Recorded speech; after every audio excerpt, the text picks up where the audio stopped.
Hi, everybody. Welcome to this information session on the Identity Edge. My name is Anne-Marie Beggs, and together with Lucy Cronley, we have formed this group for women who are looking for some direction, some clarity to rebuild their confidence in life. So I'm going to tell you a little bit about myself, and then Lucy will tell you a little bit about herself. And then we'll discuss what our thoughts, aims, and goals for the group are. So, I am Anne Marie, as I said. I am the mother of three adult children. They're 33, 32, and 22. And when one of my children was younger, he wasn't doing so well in school. In fact, he wasn't doing well in school after about 5 weeks, and I knew something was wrong. Um, because he was a bright, bubbly, happy little chap, but that wasn't the experience that he was getting in the school. So anyway, to cut a long story short, I discovered he was dyslexic, but I knew he was dyslexic when he was 5. I had him assessed. They said, oh, he's really, really good at maths, like way above average, and his English levels are below average. Fast forward to age 8 when I had him reassessed. They then decided, oh, yes, he's dyslexic. A fact that I'd known from the time he was 5. And so I suppose it set me on a different path. Up to that, I'd been a financial controller, and I decided I would retrain to not initially to support him, but then I decided, well, this was work I was very passionate about. There was nobody else doing the type of work that I was doing, and so I trained as a professional dyslexia expert. So all of my work covers a whole spectrum of abilities. I dislike the word disabilities. One of my students said something yesterday to me about, oh, is so and so have a disability? And I said, nobody has a disability. They're all just different ways of learning, different abilities. Unfortunately, the school curriculum does not support that. So the school curriculum targets like this kind of the central path, I would call it, but it excludes 50 to 60% of the kids at any one time. So that's a little bit about, I suppose, who I am as a parent. As a professional, I've been doing my work as a neurodiversity specialist for 20 years. And who I am as a person, I suppose, is I am someone that loves life. I love people. I'm very passionate about children, particularly teenagers, probably because my children are now older, that I understand teenagers very well. And I suppose my big goal in life is to improve the life of teenagers, young adults, and adults so that everybody can fulfill what their dreams are. Like we all aspire to do different things. If everybody wanted to do the same thing, there'd be nobody in very like loads of jobs. So we don't all want to be doctors. We don't all want to be plumbers. Luckily, the world is full of variety, and I suppose it's embracing that variety, um, so that everyone can flourish. So I'll pass it over to Lucy. Hi everybody, my name is Lucy. I am the mum of three sons, three adult sons, although they don't always feel like adults, but they're 27, 23 and 21. It's even hard to say that sometimes. I suppose on my parenting journey, we've had some challenges which have been autism with my oldest son, childhood cancer with my middle son, and currently we're dealing with the challenge of living at home as adult children. And I suppose in the foremost of my mind is the becoming a parent and becoming a mother, and the social impact, the work impact, and sometimes just the getting out the door impact when you're trying to go somewhere, which is huge. And then as a parent to older adults, I suppose for me, I see the challenge as being a scaffold for them while they build the wall of their life. So it's to kind of help them to do that. My work experience and my work background is I worked for the HSE in Tusla for a very long number of years as a social care manager, as a social care worker, managing people, supporting young people, looking at the power of a good adult and the moment that makes the difference. I suppose that's very important to me. following an assault at work, I actually had to pivot. Well, I had to medically retire, and then I pivoted into life coaching. I went back to college and did some further training. And with that further training came a book. So I wrote a book which is called The Right Shoes. And it's the idea that when we buy shoes, we buy them with intention. So we can use them as a support mechanism by wearing them with intention. So I know that sounds like a little bit of a puzzle, but that's the idea behind the book. And then I'm also a parent peer mentor for Childhood Cancer Ireland. So I would support the parents of children who've been diagnosed with cancer or who are going through treatment or after treatment as well. As a person, one of my core beliefs is that we should be our own best friend, that we should truly live our values with ourselves. And by living our values with ourselves, that means that if we believe ourselves to be kind and authentic and honest and all these things that we believe and put out into the world, we should also be that way with ourselves. I love my work, and I see my work as being strengthening people from the inside out. I like large print is another thing about me. My eyesight is going at this stage. So I have print that apparently can be seen from a satellite on my phone. Now, I don't think it can be seen by a satellite. I think it's perfectly reasonable font, but apparently that's not the case. I have been told. And I like the idea of putting good things out into the world, and I try and do that. I try and do good things. So I do the Strip and Dip every year, which is for raising money for children with cancer for Aiden's pink tie. So it's important to me to actually do those giving back things. And actually, I jumped in the Boyne at the weekend on I St. saw Bridget's that. Day. Oh, it was cold now and kind of muddy as well. But look, we get over these things. And that was at the age of domestic violence. So I think it's important to put good things out into the world. The things Yeah. that we want, that the way we manifest them is by doing them ourselves. So that's a little bit about me. And I suppose maybe if I hand back to you, Anne-Marie, and Sure. you could talk a little bit about the identity edge and what you bring to the table there as Sure. well, and what your thoughts and ideas are. Yeah. Okay. So I suppose the whole idea behind the identity edge is finding out who you are. So Lucy and I have shared a little bit about who we think we are, who we believe we are. I mean, who you are is constantly evolving. I mean, who I am now, because I'm now a grandmother, is very different to even who I was 5 years ago or 10 years ago or when I first had my first child. Um, I remember one of my students I met a couple of years ago, and her mom invited me to her college graduation, and her mom goes, "Oh, you used to have great crack. You used to jump on the trampoline with Jess." And I was going, I don't remember that person. Now, the reason I had to stop jumping on the trampoline is because I actually split my head open on the trampoline. Oh, that's a good reason to stop, in fairness. Yeah, I went to get my head stitched, and the doctor thought I was like absolute lunatic. Why is this woman jumping on the trampoline? So yeah, I'm very energetic. And I suppose the idea behind the identity edge, and the reason that I'm so passionate about it is that I suppose a lot of the people that I encounter are moms, and a lot of the time they have children with like all various different needs, desires, wants, and the moms are usually focusing all their energies on that. A lot of them are business women as well, so then they're juggling home life, work life. Um, they might want to go on holidays, but can't go to a specific place because they have to consider the needs of their children. And they might want to get a promotion, but they feel that they can't do that.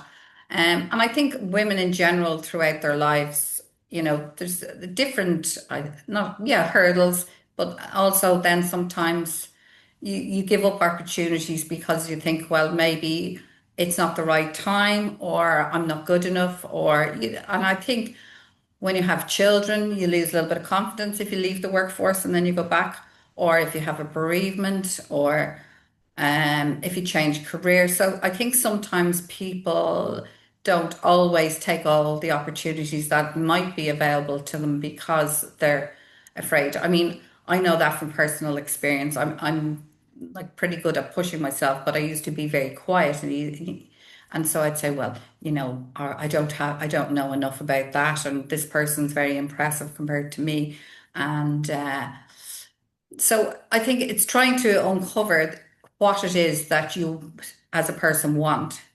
That's Mm. what I think myself and Lucy are hoping that we can do for you guys. So, having clarity about what are your goals, what are your talents, learning to understand yourself. We're not trying to fix people, we're trying to create a supportive place and take some of the pressure off people because sometimes when you're confused, confusion creates a lot of stress, a lot of anxiety. I mean, anxiety is something that's very prevalent at the moment. It's very talked about. I'm not sure there's a lot of solutions to it. Sometimes I don't know if you find that, Lucy, that the advice people give is more, even for kids and teenagers, it's all kind of talking about anxiety rather than Yeah. actually, like you said, providing scaffolding or uncovering what the person's true identity is. Um, Yeah. what they can bring to the Sometimes, Emery, table. if I can jump in there, Yeah, go is ahead. sometimes it's about looking at what's the wisdom that's in that anxiety and then learning how to leverage that wisdom. Because sometimes anxiety is about something that is telling us there's a risk out there. So Sure. it's Yeah. looking at how do we learn from it, lean into it, and leverage it. So I think that's a really smart thing to do with anxiety. So for me, it's about this group being about thinking, being a thinking partner with people as to how does the roles that they play in their lives, um, how they manage those and how they hang on to some of their own identity or their own wishes and needs in that when they're trying to manage so many needs of so many other people. So I see us as being kind of thinking partners in that, but we Yeah. can also provide some skills and some formulas for thinking, because people are experts on themselves. Like nobody knows it better Yeah. than yourself, but sometimes we just don't take the time to stop and create that little bit of space to have a good think about ourselves and what we want and how we're going to move forward. So that's what I see really as being the space that we're looking to create here as well, which, and we both come at it from different angles. We both have different skills. And I think that our skills Compliment. complement each other very Yeah. much, I you think know. so. Yeah. And Yeah. we both like teenagers. I mean, that's something that we have in common as well. Because like I always think like teenagers and toddlers and young adults, they have it tough. And sometimes when we can see the tough bits that they're dealing with, even when they're being mean to us, because they can be sometimes, Sure. um, that when we can keep in that empathy space for them, we can make better decisions about how to move forward.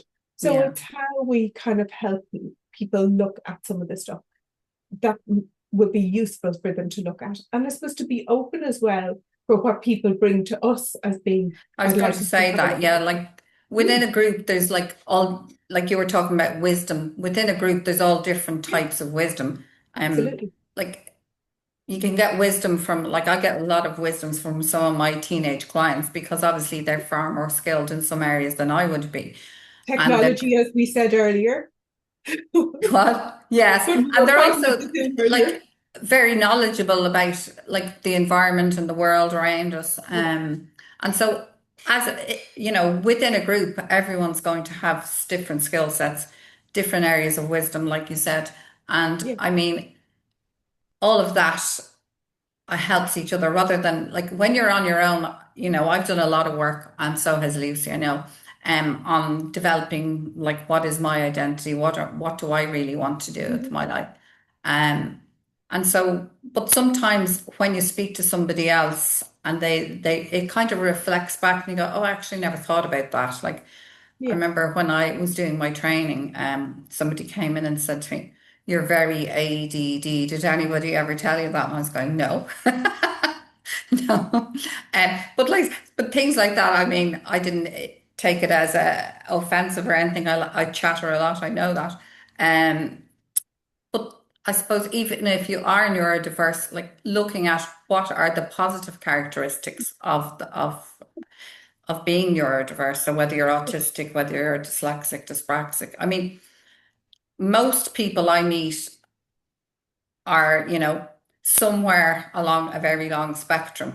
They just don't Yeah, know where they are on it. yeah, And exactly. I think And that's what's good about a group. It brings a bit of yeah, life and color and, you yeah. know, And I suppose the invitation for people is to come and join us on the yes. journey of the identity edge. And that's something that we'd like to invite people along to see if it would be a useful space for them. I suppose if you are interested, you can reach out to chat to me or to chat to Anne Marie to see a little bit more about what it's about and if you'd like to come and join us.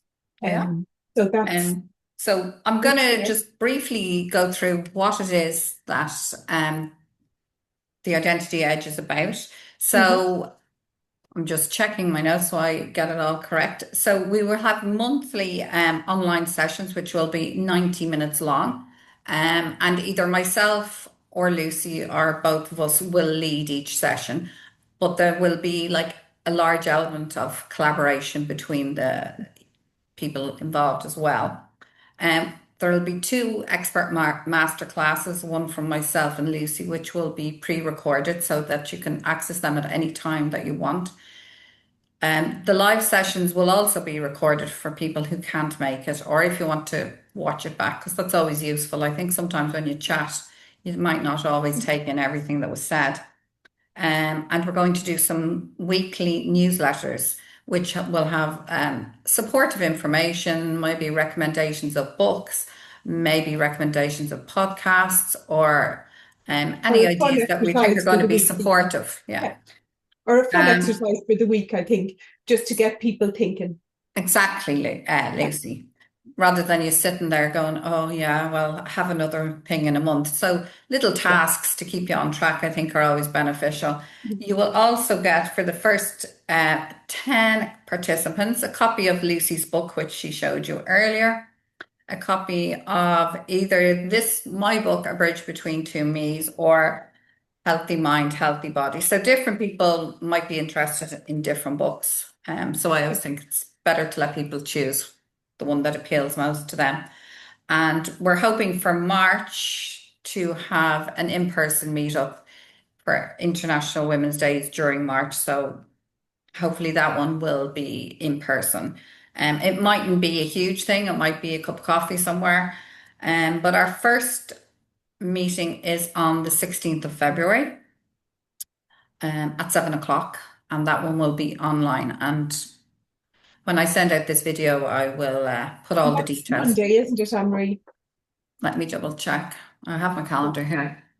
I know, because now you're saying it, I'm kind of going, is it the 16th or the 15th? It's the Yeah, 16th. Yeah, I have my calendar 16th, here. Monday It's a the Monday. 16th. Yes, Monday. I should say Yeah, that because sometimes some people work well with dates and other people are better when you say the day of the week. yeah. I made a mistake a few years ago. I invited in my first home, my neighbours in, like I'd no children or anything. I was quite young, and I was going, "Oh, I'm going to have a Christmas party." And on some of them, I wrote the day, and some of them I wrote the date. And so not Oh, everybody turned up. But the next door neighbour came in and said, "Amory, so on this one you wrote Saturday, but you didn't say what." So I mean, that's just happens to when us you're all. busy. Yeah. Yeah. So I So I think like suppose, myself and Lucy are excited about it. I think it's going to be a nice supportive space. It's not a sales space. It's just a space for collaboration, um, yeah, discovering who you are yeah, and yeah. So I think give us a shout. relaxing. Yeah. So give Yeah. us a shout and see if it would be a good fit for you. Yeah. Sorry, my thing popped up on my screen. So, do you have anything else you wanted to say, Lucy? No, I think No. that kind Okay. of covers it. And we don't want to bore people either. No, I know So they'll have switched me yeah. off. I talk a Yeah. lot. Okay. But as Lucy said, please reach out. When We you can get do a this Zoom chat recording, it'll with have people. both of our contact details. You can feel free to like message either of us and we can have a chat with you if you want Perfect. to learn more. So thanks for listening, everybody. And we will see you on the 16th of February.